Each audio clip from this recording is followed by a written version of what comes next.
Hi everyone. My name's Sarah. If we haven't met yet, I'm the current Mountain West Climate Advocacy Fellow at CCL. My cute pin fell off. I don't know where it went. You need a new one? That's okay. We'll think about it. Hopefully that comes back up. Yes. Okay. There you go. So yes, I'm the current Mountain West Climate Advocacy Fellow. So I've worked closely with Bill for almost a year now. And then I also work closely with Stephanie Mungia, who's our higher education action team director, or just higher education lead at CCL in general. I was born and raised in Aurora, Colorado, but I go to school out in LA now, majoring in environmental science with a minor in law and public policy. So really, really interested in environmental justice work, helping people of color and low-income communities who are facing the worst of environmental degradation. So I'm really happy you guys are here because we're talking about youth at CCL, which is not common crowd. So I'm really happy that you guys are here. I first heard about CCL about this time last year in March. I was just going through the newsletter for my major program at school. I really wanted a summer internship opportunity, and so CCL had those. I applied, and Stephanie and Bill actually reached out, and they were like, "Hey, like, would you actually consider filling in this Mountain West fellowship position?" And so it's been really great. I've learned so much, and just really excited to share what I've learned about mobilizing youth through this org. This is actually a photo of some of our California youth, not Mountain West youth, but adjacent. So yes, this is me, my school in the back. And this is just a quote that I pulled. I'm actually taking an environmental ethics course right now. And this is a quote that I had chosen from a reading that we had read recently from the book Spinning Out. It reads, "Actions rooted in community bring connectedness, belonging, and purpose in ways that other kinds of actions struggle to achieve." So I think this is a really great book, first of all, if you're really interested in the intersections between eco-anxiety and this work. CCL is also really big on resilience. If you haven't heard of it, or Tamara Staten, who does a lot of that work. But yeah, this quote just really spoke out. I think the youth really connect to this as well. Thinking about different pieces of identity that bring us together, or just thinking about regional differences that can bring us together as well. And I'm really excited about just our generation and how much passion is put into this as we all come together. So today's plan, we'll just talk generally about the Gen Z spaces at CCL. Gen Z, the ages are usually I think 13 to 24 as of now. And then we'll talk about ways to get involved for youth, but then even just to put it on your guys' radar for any youth that you may know, and then just some conversations towards the end that we can engage in together in regards to youth. So this is generally the program of youth at CCL. So we have dedicated full-time staff member, which is Stephanie, who supports new students and their efforts to engage them. Sharon Bagatelle, she's also overseeing the National Youth Action Team, which we'll talk a little bit more about. So the Higher Education Action Team is for what it sounds like, higher education, so college students. It's for community building, resource sharing, and strategizing. Community building is really big. We have a Slack channel, which has like all the professional channels, but then also just like a channel for chatting, and people will just share wins that are going on in their campus, or maybe an article that they're intrigued by.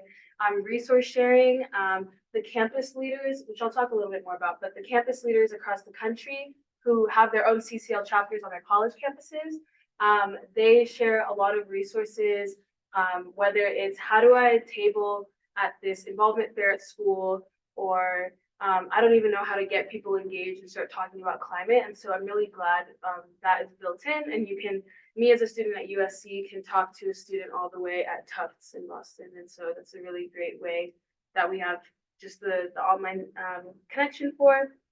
That goes along with strategizing as well. There are also training opportunities for college students. I know the climate advocacy training is ongoing, and I know before I started my position, I did that. I know that's open to everyone at CCL. But even for college students, we have higher education action team monthly meetings, just like any other action team every month. And so those are really good times for training whether that's thinking about how to mobilize on your campus, how to even attract college students and youth, which I know a lot of people have interest in here as well. And then even we'll have like guest speakers who come on, maybe they're PhD students who are also doing current research so that we can see maybe, okay, what in the future, how can I apply this climate work that I'm doing? And then campus leaders, of course, is the group of people that I work with. And so in my position as a fellow, I'm a college student myself, but I get to work with campus leaders across the country to help oversee California, because that's where I am. Really exciting that UCLA just like started a new chapter in Pepperdine, so down in SoCal, but then also help oversee like the Southeast region, UNC Chapel Hill, University of Florida, and then of course we have a chapter at Montana State University, which is really great in the Mountain West, and then trying to get some headway at University of Colorado Boulder. And then of course, professional development programs for college students and recent grads, and that's kind of tailoring to the guests that we have on the calls. So a little bit more about the Higher Education Action Team structure, abbreviated as HEAT. This is a national community, so we have our campus chapters. That's an image there of one of our campus chapters at, I'm forgetting her name. It's a school. Oh, there's a ton of them. Okay, so Emily right here, she's really spearheaded the carbon fee and dividend movement. She goes to a school on the East Coast. I'm not remembering the name. William and Mary, that's where she goes. And then Philip up there is at University of Central Florida, and he's done some really great work as well. Stanley up there goes to William and Mary too. And then we have a tabling example with local volunteers. I know the first time I got involved in CCL as well, I got plugged into the Denver Metro chapter. And so still having those connections, even though they're not solely college students, is a really great thing. And then interns and fellows, of course, me in the fellowship position, but then there are also other interns who are supporting other CCL staff. And then even being able to apply the skills that I've learned in my position as an intern at the June conference. Unfortunately, I can't go this year, but those are positions open for youth college students. And then if you're below 18, we also have the National Youth Action Team, which Sharon runs. And so this is the youth team network that breaks out into the local youth teams, of course, for each city, and then the statewide youth teams as well. Okay, so these are some ways you can get involved. Again, if you're part of the youth or if you know anyone who's interested.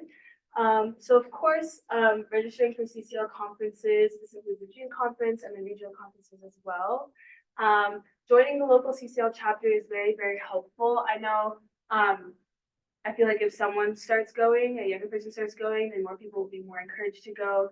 This was a picture from, this was one of our higher education action team meetings. And so these are people from everywhere. And then we had our guest speaker and one of our fellows, Mabel, she was helping run this call. So that's a really great professional opportunity for us as well. We get to run one of the higher education action team calls during our time.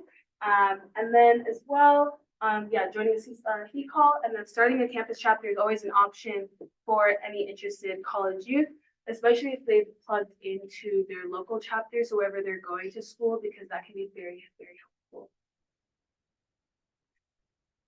And then internships and fellowships are another way to get involved. These are all of the internships. And then all of the fellowships would be region-based. So we have California has its own region. So California has its own regional coordinator. So everywhere that has a regional coordinator, there's a fellowship position. So Mountain West, me and Bill, and then across the rest of the country. So these are these are the fellows from last year. And then this is, let's see it there, if you're interested. And then just in general, learning climate advocacy is something that you can do, of course, and you can actually earn credit as a college campus leader. And then, of course, educating others about climate solutions. You can do that through starting a campus, rallying support for policy. I think it's really, or not really easy, but easier for me as an environmental studies major. But even for those, I actually sit on the Student Sustainability Committee at my university, and I'm really glad that that group engages people from all across all the different schools on campus, from the Thornton Music School to the Viterbi Engineering School, like engages all people so that we can rally all of the support, I guess similarly to CCL and the bipartisanship. And then of course getting mentored by CCL staff and fellows. I know that I get that through staff, of course, through Bill and Stephanie, but it was really great. I got to meet Tamara in October for the climate camp that CCL held in Vernonia, Oregon. And so just having her mentorship as well during that time.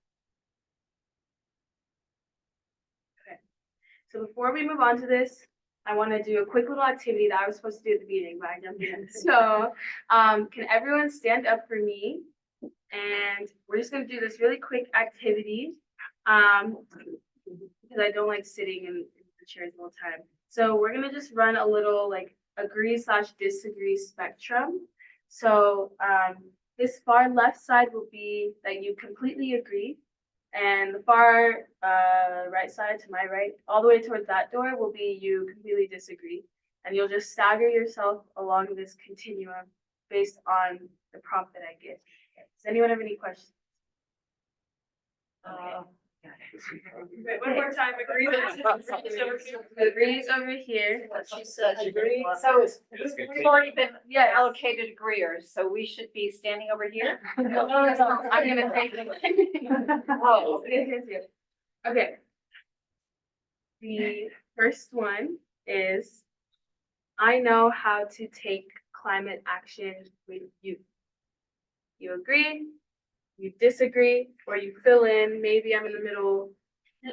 I'm completely lost. Go to the other side. She said, I know how to engage with you on climate. And if you agree with that statement, you go up there.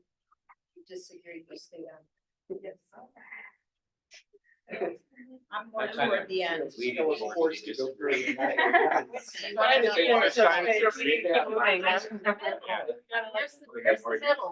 good. I don't care. Oh, come on, Emily, you know. You are the youth. Stand over here.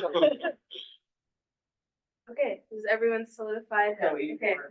Okay, we're gonna hear from, should I start with the good or the bad? Not the good or the bad, the, let's start with Hadi. She's all the way over here. Hadi, can you share why you agree with this? Yeah, I work for the American Conservation Coalition, and our whole thing is doing like, hands-on climate work with students on campus, but then also getting young conservatives and, farmers, ranchers, sportsmen who maybe don't naturally come to the climate conversation, into those conversations and into those spaces so that everyone's kind of involved. Can you share maybe examples of some campuses? Because Mountain West. Yeah. Yeah. We've got branches in Missoula, Billings, those are both Montana. We're at C Boulder and Fort Collins, and then we have a young professional chapter in Denver, and then we also have a chapter at U here. And we're working on a young professional chapter in Salt Lake City. Nice. Here. Okay, I'm gonna call on Angie, just all the way at the end. You wanna share why you disagree with this statement? I just think that most of the time, the events or the venues that we're going to are not the same ones where young people hang out. So, so then, because if a young person should happen across a chapter meeting or something, and they see a whole bunch of people that look not like them, then they're like, well, this is not an organization for me. So it's just this terrible cycle that we're in. So that's why I'm standing down here. And does someone in the middle wanna share?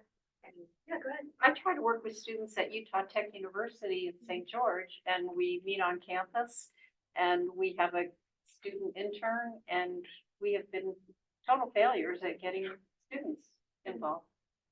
We're meeting on their turf. Yeah. And it's extraordinarily frustrating. Yeah, that's really interesting, especially what Angie just said about like location and then thinking about meeting right on campus. So hopefully we can talk more about that through today and thinking about ways we can change that. Okay, next one. My current climate advocacy focus or work can, or does include you. I'll repeat that again. So we're supposed to, And you'll shift, yes. Okay. So my current climate advocacy focus or work can or does include you. Can or does.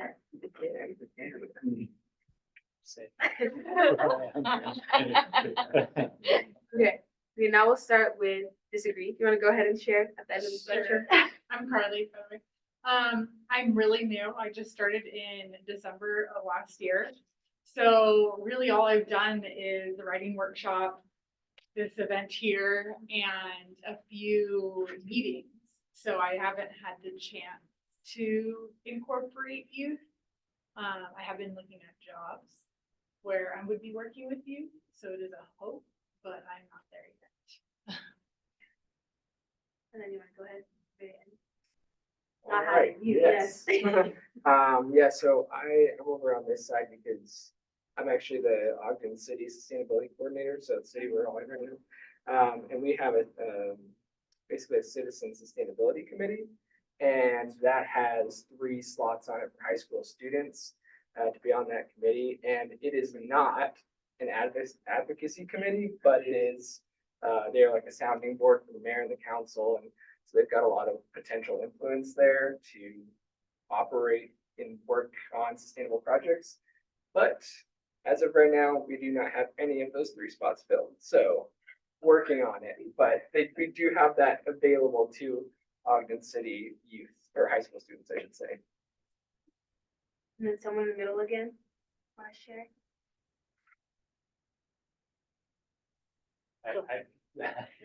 I could share, I mean, in events and lobby meetings, I think I've seen a fair number of young people, but at the same time, I think there's like tons of young people who care about climate change.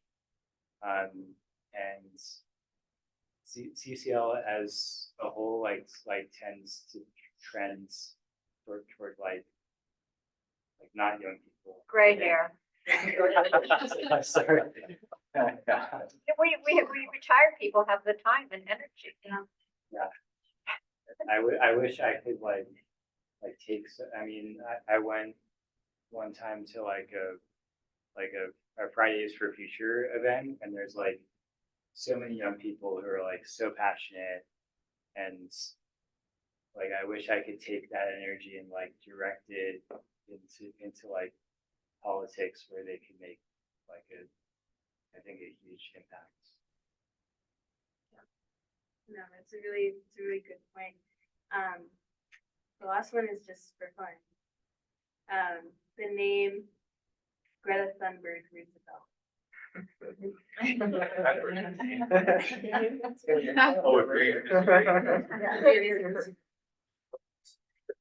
Let's get it crying.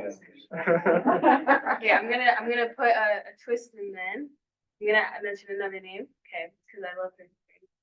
The name Wawa Getharu rings a bell. Wawa Getharu. Shoot. We're all heading this way. I feel like I've heard her speak, but I've heard the So I'm name, gonna but stand right here.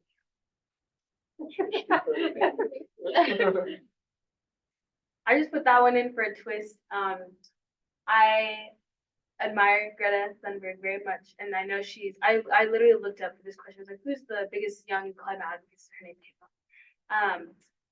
But I think it's really important as well to think about other people. She's very young, and I understand. To think about other people who are in this space as well, who are young advocates. And Wawa, she's really great. Stephanie is actually connected with her as well, and she runs an organization called Black Girl Environmentalist.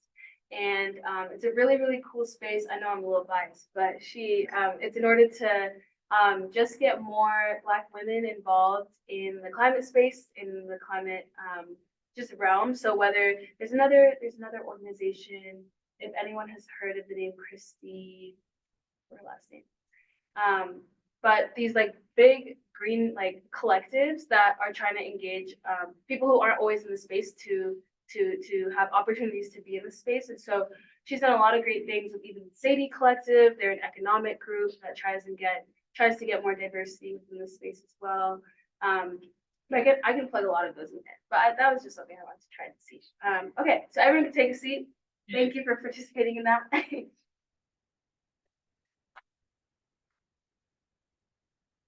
You know much about Breakout environmental? So, locally operating? They have local hubs. So they have, I know there's one in Atlanta, there's one in Philly. I don't think we have any in Mountain West. But if you think about demographics, I guess. But yes. Okay, LA. LA, LA's one in LA, yes. Okay. I'm gonna have you guys all think about this question, and we're all gonna share aloud just to segue to the next piece. You're all leaders, and I understand that. That's why you're here, and that's why you're helping lead chapters, or you're writing LTE, or even just like in this organization. So if you are a young person here, I want you to think about your own stories and maybe think about if there are any stories of impact that you've been involved in, but then also if you've just heard of any stories of impact from young advocates. I'm gonna give you guys like a minute to think about those, and then we're just gonna share out for a little bit.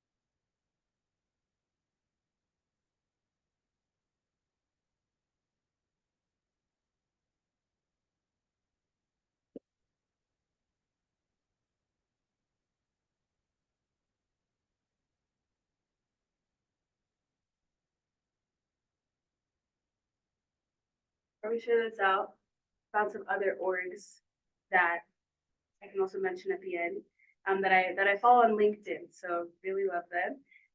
Young Gifted and Green is one. The Sadie Collective I mentioned. Intersectional Environmentalist, it's a really great one. Leah Thomas, I should have asked that one. People have heard about Leah Thomas as well. She leads that. The Climate Pledge, Black Oak Collective, the Outdoors Oath. There's so many, and then work sessions. But okay, we're gonna share out. You guys don't have to raise your hands. You just go ahead and speak. Is there any stories of impact from young advocates that you guys have heard about, have been involved in?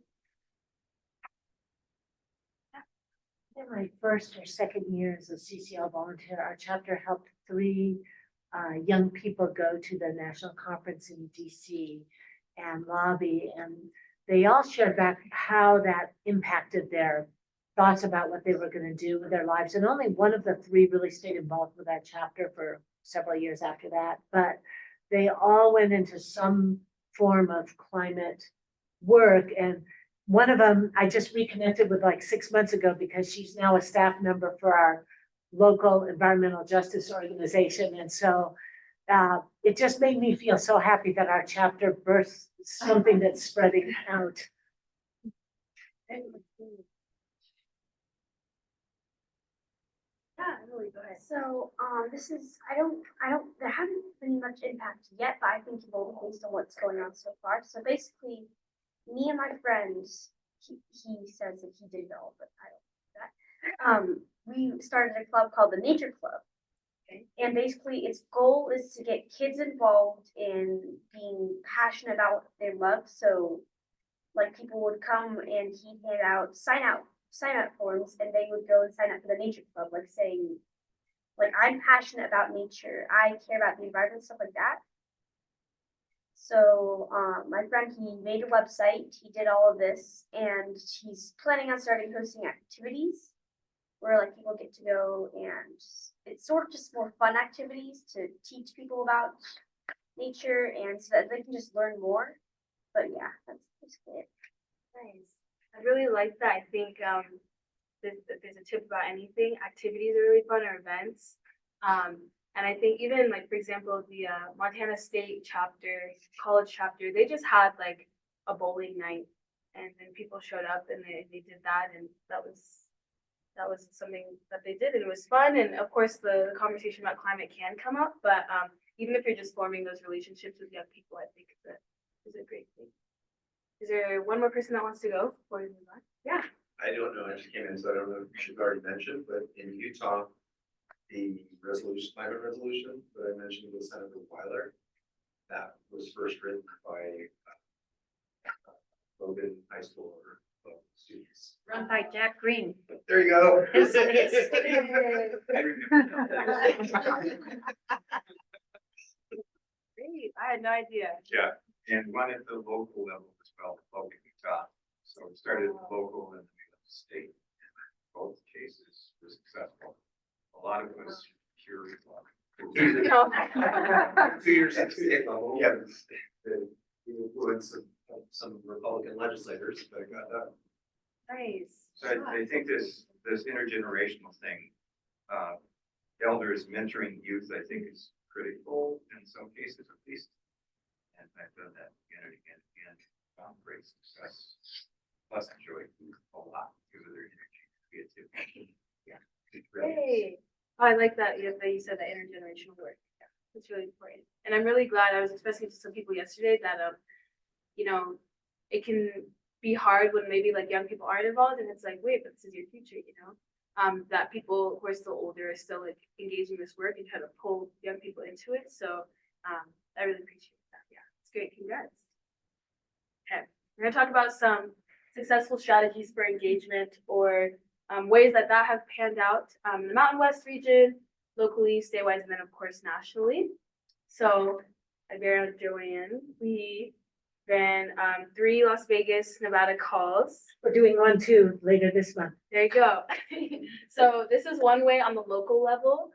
We just had these youth / like young adult gatherings. They were on Zoom because everyone was like all over the place. But they were focused on that, and initially it was just getting to know each other, plugging opportunities that CCL had, but then really asking how youth could mobilize. We had some college students, and then we had a couple of high school students thinking about how they could mobilize at their level and like what they're interested in. So do you want to talk a little bit more about that at all? So, you know, I'm older. We actually have some young adults in our chapter. We have some diversity in our chapter, but the majority of us are over 50.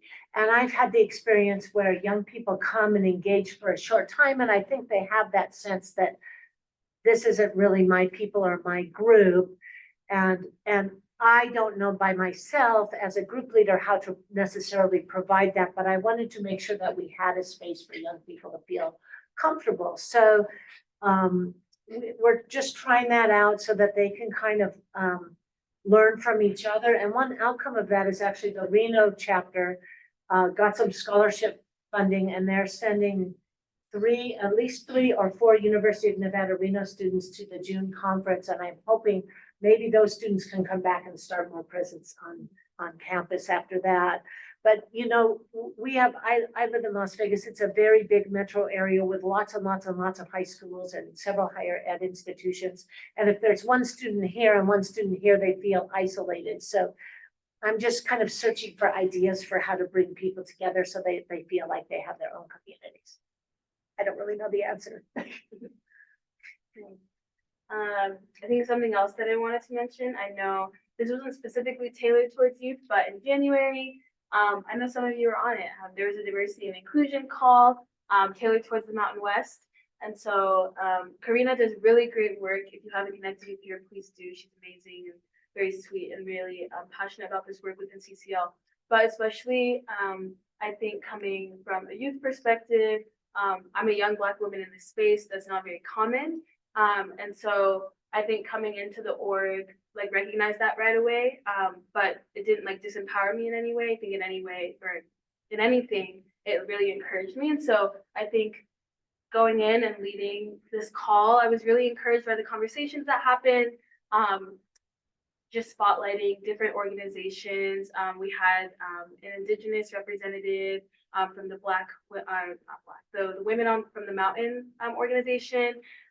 We had a Latino representative from Green Latinos, and then we had another representative as well, a Black representative from the Denver Foundation. And so that was really about just like building coalitions. And I know the Electrification Action Team is actually looking into that right now within CCL. But I think is in regards to diversity and inclusion as well, younger generations are more diverse, and the climate space is going to be more diverse, whether you like it or not. Like that's how it's heading.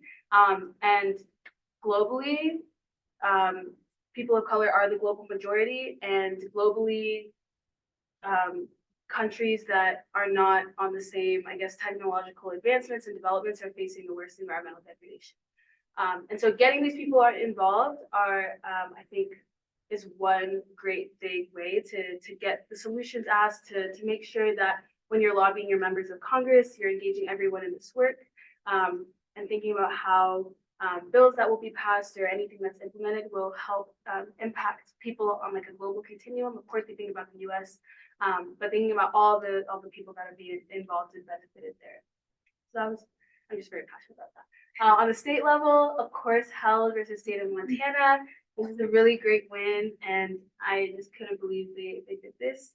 If you're not familiar, just a brief summary. It was the first of its kind trial in which youth sued the state. So similarly, I guess we're talking about youth writing bills. It was heard last summer without a jury, so it was up to the judge. I think that was really interesting to me. It was officially declared unconstitutional when they weren't considering greenhouse gas emissions in regards to the Department of Environmental Quality.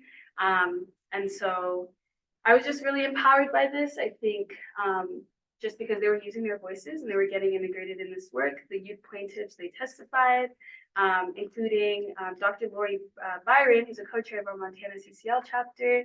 And so just seeing the connections there, I didn't mention it earlier, but in that same book, the quote that I used, there was a piece about CCL in there. And I was amazing. And I took a picture and I uploaded it to the higher ed like Slack. And I was like, look guys, really cool. So this is a really great case. And then on the national level, we have the Great School Electrification Challenge. I actually have an update from Sharon from a presentation she did a couple days ago. And so round one just closed. There are 13 teams in 12 states who are trying to urge their schools towards electrification. There are 10 resolutions drafted, 19 presentations to school boards, 12 meetings with school board members. So it's essentially lobbying with their school boards. And then 11 meetings with community leaders. Students are also writing LTEs. There are 5 LTEs and op-eds that have been published. 14 community events. So again, honing in on those community events with a total of 126 total actions. So I'm pretty sure I have more on that on the next slide. But then of course, also thinking about the carbon fee and dividend movement. Again, I mentioned Emily a little bit ago from William and Mary, but you can get involved as a young person in this movement very easily. They just started pasting like hashtag carbon fee and dividend on the back of their laptops, and it just gained traction, and they started pasting them just papers like all over campus, and that's a way that people mobilized and got interested. So that's a really big movement that started within CCL and is branching into its own endeavor. And then of course, youth lobbying in DC is always an option. So if you're interested, or if I know I was trying to urge youth to come here and thinking about sponsorships as well, but of course, applying it to the DC level is great. So this is more about the electrification challenge. So they're youth-led teams. Again, we talk about the intergenerational collaboration. So thinking about even a lot of organizations that I started to get involved with at the high school level, they were youth-led. And then we just had like a sponsoring adult that was there for us, which I think gives youth a lot more autonomy, and they're more attracted to that. And so this is specifically for advocation of the passage of an Electrify Everything resolution. And that's why they're talking to the local school boards. They earn points. So that's another really good way. Youth are very competitive. So if you integrate that in any work that you're doing, that's a really good way to get people involved. And this is really great because the action team provides information along the way for everything. I think I'm gonna go back here real quick. Okay, amplifying youth voice. Letters to the editor. I remember when I first heard about this in CCL, I was very wary because I didn't think they were impactful because I was thinking about the newspaper and just journalism in general. Just thinking about how I can get my news from Instagram and things like that, which isn't very reliable. So thinking about letters to the editor, we're required as fellows to write one letter every 2 weeks. And so that really, bi-weekly. So we have the spreadsheet and you paste your one in there with the date every 2 weeks. And I think that has really encouraged me, of course, to think about it. And of course, when I got my first letter published in the Denver Post, I was ecstatic. I was like, what? Like, it's my name. And I showed my parents and everything. And I think, especially in regards to youth, if you're writing your letters to the editor, like say you're a young person, Yeah. what Stephanie told me to do.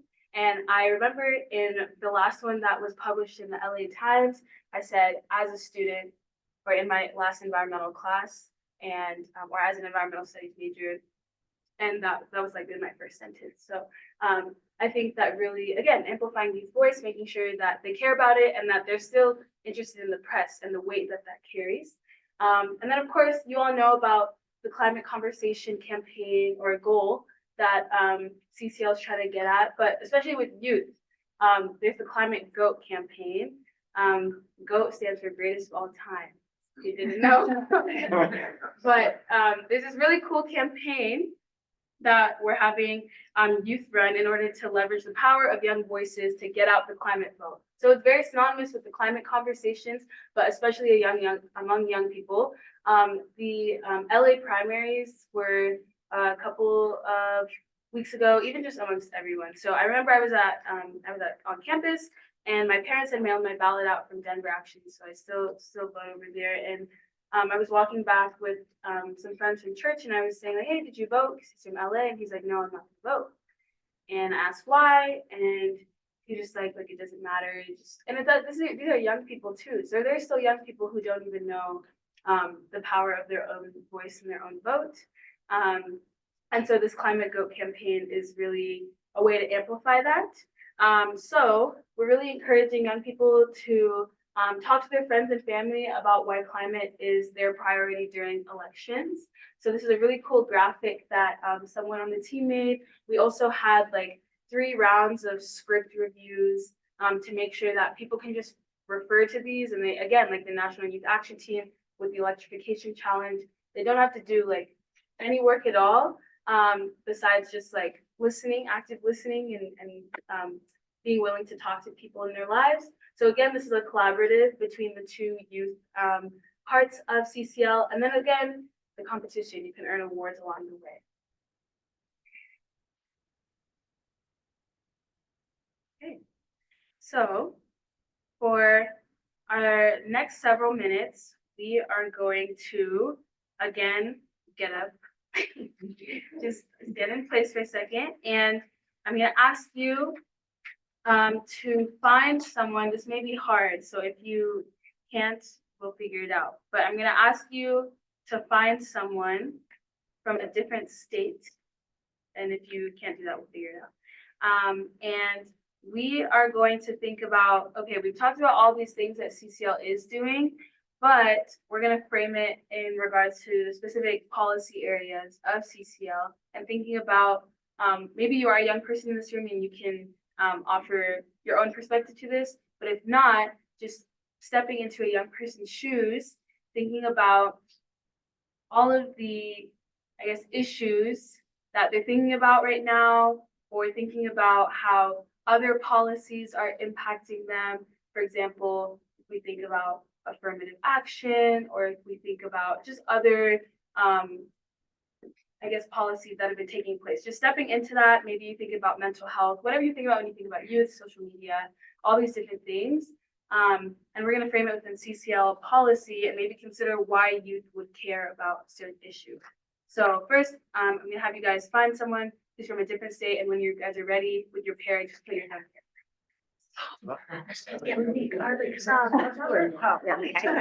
Sorry.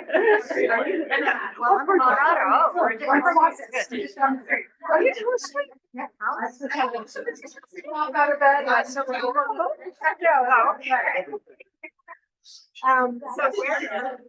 what I think about, I feel like I automatically want to do something, want to be involved. Does everyone have a partner? Depends on the Okay, if you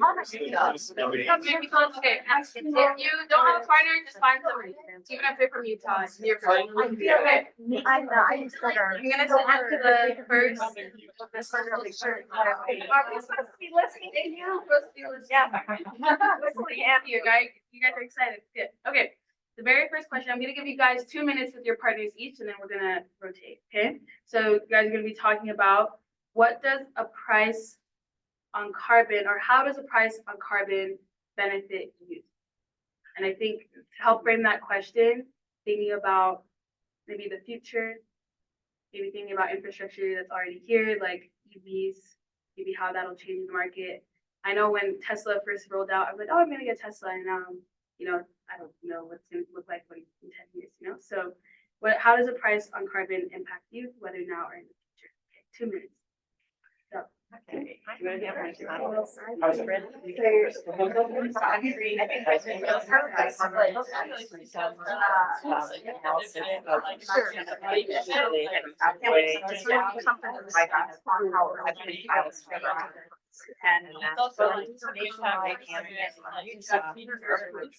feel like in our city, I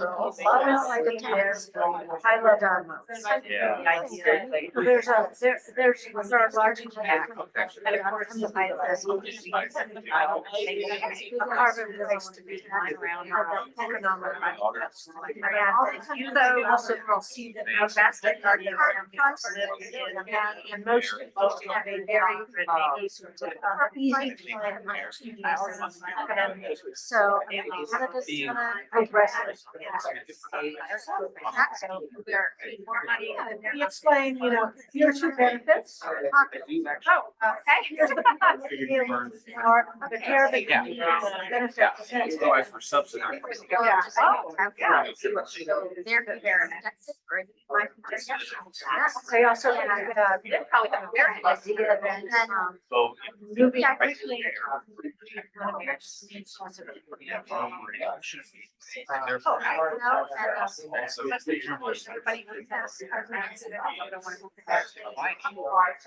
Oh, I was saying like.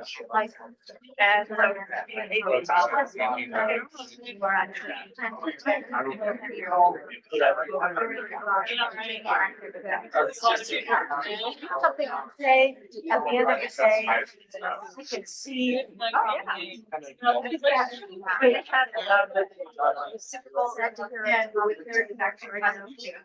Try and have all this right and then we should do more of that. Yeah.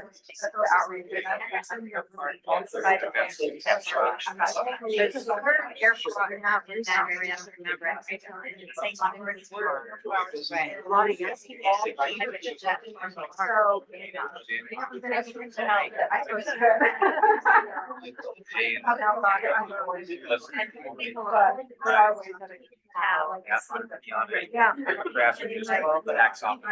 How did you say part was pricing, part of that conversation?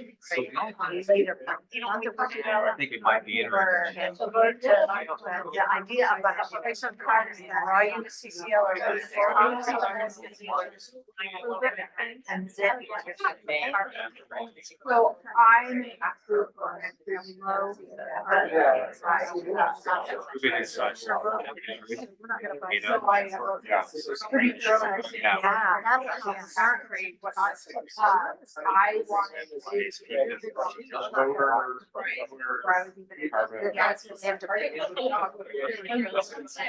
Okay, guys, I'm gonna have switch partners. I know you may have a good conversation right now. Okay, just switch partners. I'm gonna give you 10 seconds. Go ahead and find somebody else. They can be anyone. Doesn't have to be from. All right. Like, stay on time. Yeah, I'm I'm gonna give you guys another. Okay.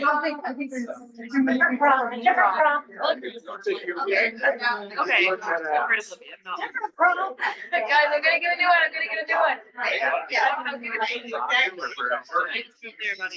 You guys wanna talk about? Hey, guys, Sarah's got a new prompt for us. Like I'm teaching. Okay. Okay, the second one is, what makes healthy forests appealing for you? Okay, about 3 minutes, go. It's So I'd say something.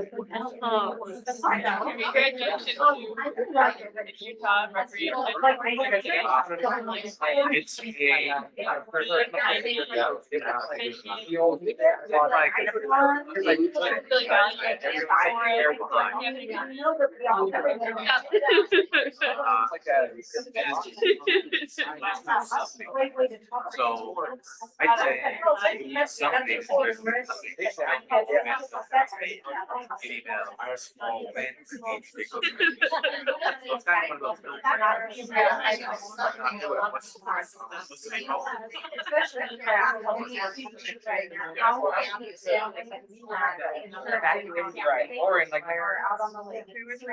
Whatever it was. There's pens already. Like the high altitude.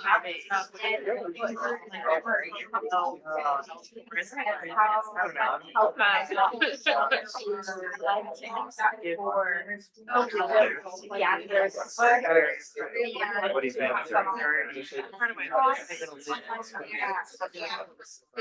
would say not. Yeah. Yeah. Whatever. I would say it's a lot of bad. I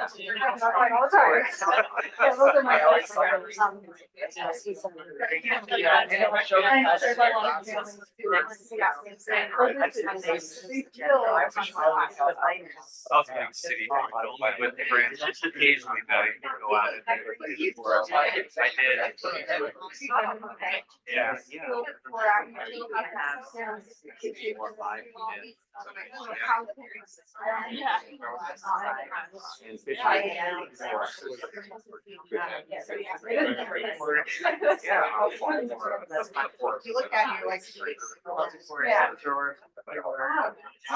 Yeah, no, I guess the only downside.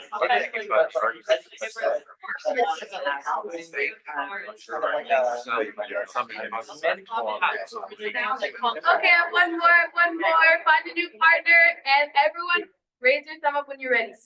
So find a new partner, raise your thumb up. New partner. Hi, Dave, I'm Joanne. Sure. Patty, Curly. Okay, perfect. Very last one is thinking about, if you went on the tours yesterday as well, because I've never seen all of that part of my campus. Maybe it's hidden or maybe it's not there, but I went on the tours yesterday. Why is building electrification and efficiency important for youth, or maybe why was the demonstration downstairs important for college students to see how everything is working in the building and on campus? Last one, go ahead. Okay, 3 minutes. You're too late.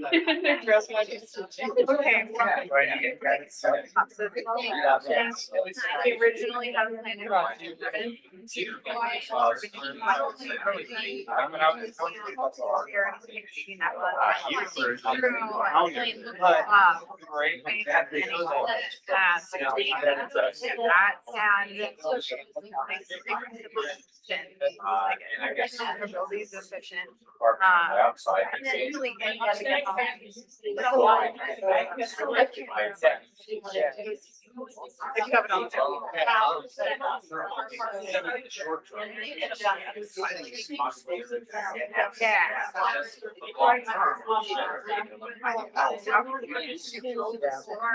How much?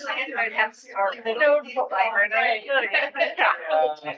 Hi, so I think there is.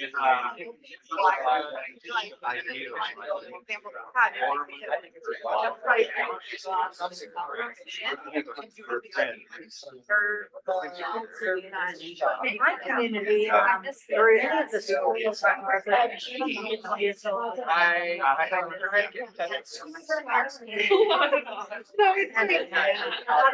How much, sorry. There are times every, there's a million things. Right, and then we know that engineers learn that. So I think having, I know, because they. Yeah, like, I didn't have problems. Yeah. I don't. Yeah, it's just like. So there's a lot of.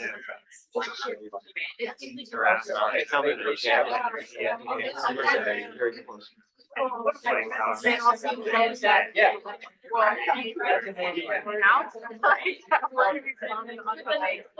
guys wrap up your conversations and you can head back to your seat. Yeah, that's that green I got.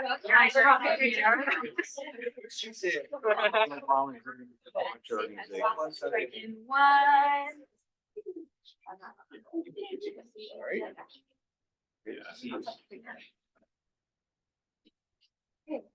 I hope that was insightful. And I was really hoping there'd be a lot more young people here so they could tell you. But we're out here and I wanted to open up the floor just after showing if you're on social media, you can find CCL on there, especially the higher ed side. And then we just did this. And then last but not least, if you ever want to connect, there's the information up there. And then I'm gonna add my email on here real quick. If you ever want to just email me and like ask a question, like, hey Sarah, like, what do I do here? And I can offer some advice for that. And speaking of advice, for the last 4 minutes, I just wanted to ask if anyone has any questions right now, maybe either Emily or I can answer for engaging youth, or if you have maybe a situation and you're trying to get something going and you'd like some advice, and anyone can chime in. So first, I really want to thank you for your support for what little bit of work we're trying to do in Nevada, and you've been amazing. And so I second that. Reach out to your higher ed fellow when Sarah's done next year. We have to see who comes on because it's amazing. Here's what happened to me yesterday. As a person who does part of the onboarding for my chapter, I always get a text when somebody joins and I get an email. And so I texted the new member and she said, I'm interested, but I just found out your organization is only for 18 and up, so I'm so sorry to waste your time. That was her text back to me. And I, of course, said, no, we want you, let's connect the here and here. But what I'd like to see is on the initial join form, what I know is that especially youth under 18 have to protect their own safety and confidentiality and privacy. And so sometimes connecting directly with an adult that they don't know could be a difficult barrier to entry. I would love to see the sign-up form include the link to the youth website and include, are you an under 18 youth? Check here. Are you a higher education student? Check here, and have those people directly connected to the national organization, because I feel like that would overcome some of the barrier between a gray-haired person communicating with a young person and help to make sure that they feel welcomed initially. So I'm wondering if you can help me with any ideas along those lines, and maybe we can talk together. That's a really great idea. I'm surprised that's not already Happy. enacted. Thank So, you. Yes, that's really good. Anyone else? Yeah. Sarah, I thought your last question was so great because students never have access to the building interior parts, the stuff that really matters. Yeah. And I would love to hear back from you in a month or two that you have made contact with the right people at USC and gotten a tour of building maintenance facilities. That'd be hard. Oh, boy. Aaron, you have something? Yeah, so I live in Grand Junction, Colorado, where Colorado Mesa University is. So we're in a small college town. Our chapter tries sometimes to get college students involved. We're in touch with they have like a green team there. But the challenge that we see is that there's a lot of turnover in the groups just because people graduating or people losing time or interest. And also just the prospect of, hey, why don't you, leave your friends on campus and come and join us group of old people. It's been a tough barrier as well. I'm just wondering if you have any advice on what can we do? I second that question. Like, I know there's not a magic formula, otherwise we'd figure it out, but we're just kind of floundering, recognizing that we have this sort of resource there, but we can't access it. We can't find each other. Yeah, that's a really good question. And you bring up really good points, especially with turnover, even like me having to work with that in regards to campus leaders and thinking about, even for example, like at UNC Chapel Hill, I'm helping this campus leader. She's a senior, so she's graduating in a month, and she's like, oh, like, where's my executive board for next year? And trying to figure that out to keep the chapter going. And I think that can be really difficult. I think in regards to just like clubs on campus, like there needs to be really good infrastructure, just thinking about, okay, who's gonna come up after that. And I think if you have, or if you develop, just like start developing relationships, whether it's with like environmental clubs on campus. I know at MSU, for example, when there's like a new chapter in Montana, and they reached out. I remember I like looked over email drafts that they had written to reach out to just any club. It wasn't solely environmental. And they said, hey, if you have an interest in the environment, like we're here and you can come visit. So I think even just like opening up the table, if you're struggling with that kind of turnover rate, to just like any club on campus. They reached out to a lot of different like ethnic affinity groups. Again, just to like key into that diversity part as well. So I think that could be one way. In regards to like people leaving campus, I know I'm part of, or my church group on campus, like we have a ton of mentors who are like integrated, and they have their own lives and like they do their work, but then whenever they're getting involved with us, like they're always meeting us on campus. So I think, of course, you won't have all your like chapter meetings on a college campus, but maybe if you're trying to get to students, like thinking about, oh, like how can I table? Maybe 2 members will go and table on a college campus one day, and you can maybe just really highlight like the higher ed portion or the national youth active team, the higher ed portion more so on the college campus, and how students can get involved in that way. And maybe in that sense, like instead of it being like, oh, come to our local meeting, our local chapter meeting, it's like, oh, come get involved in CCL in general. I know the chapter at like University of Central Florida, they too, like they made it a goal to table once a month. And of course they're students, so it's a little different, but they still have like, for like the Energy Innovation Act, like they have 15 people like sign on to like send messages to their members of Congress, because they had the resources available. So, and I think in that way, like once people see, college students are also really obsessed with like internships and opportunities. So if you like state that as well, like, oh, CCL has all these opportunities, you can go to the Hill, and like if you're interested in this, like you can go lobby like face to face. I think really meeting college students where they're at is like the first step, and then really not like saying, oh, we're fighting for maybe like a carbon theme dividend. Because again, when we ran through these questions, like, why are you interested in that? But thinking about like what resources and opportunities can serve them. We can always talk about like the specific like resources like for that. Yeah. Okay. We're at time, so this will be the last one. And if you want to head out your breaks now, but this will be last. Just a quick suggestion. Is there any way we can have a Zoom with people like Aaron and me who are trying to work with college students on campus, with students like you who are actually out there and interested, where we can have this conversation? What got you interested? How do you get people, young youth out there? Yeah. College students. So Yeah. if you could have some kind of, Zoom meeting like that, I would love to pick the brains of the college students. No, we can definitely do that. Yeah, in the next couple months. Yeah, for sure. So how long are you doing your position? So let's do Okay. A lot of work. Okay.